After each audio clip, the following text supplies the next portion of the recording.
Ano, kita niya nasa taas na siya. At ngayon, ilalagay natin yung tank. Kunin lang natin doon. So, ito yung tank. Okay yung ano natin ngayon, no? Yung ating bipod ngayon. At ito yung tank niya. Magaan to. Hindi na to katulad ng mga ginagamit natin before. Na ito lang ito. Ito ay kakatikin na kayo sa description na kung ito nila. Kasi sa nakakalo. So, kung tayo dito.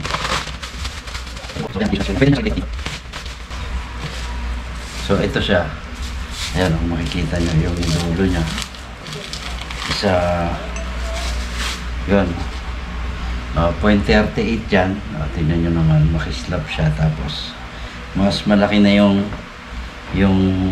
dulo ng regulator natin. So, dito siya.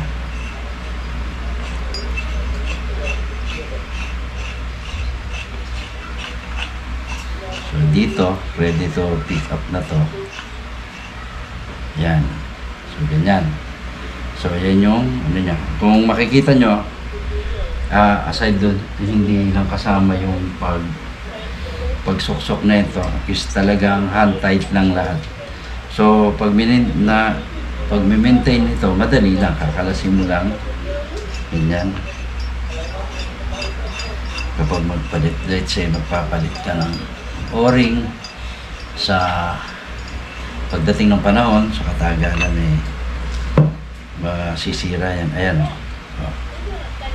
Ayan, ramdam mo na nakakagat yung o-ring niya. So, makakasiguro kang wala yan singaw. So, dito, ano ba no? Hindi kasya. So, eto na. At ipapadala na natin yan.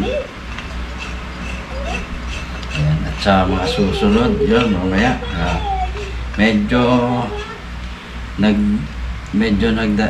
dumadalang lang yung pag ano natin ng video kasi kalimitan hindi ko na nagagawa ng video at na pipick up na ng kasi malimit lumalabas ako kaya ganon hindi tayo malimit makapag-upload. Marami rin akong pang-upload dyan kaso i-edit pa kaya ayun, hanggang ngayon nandun pa siya minsan.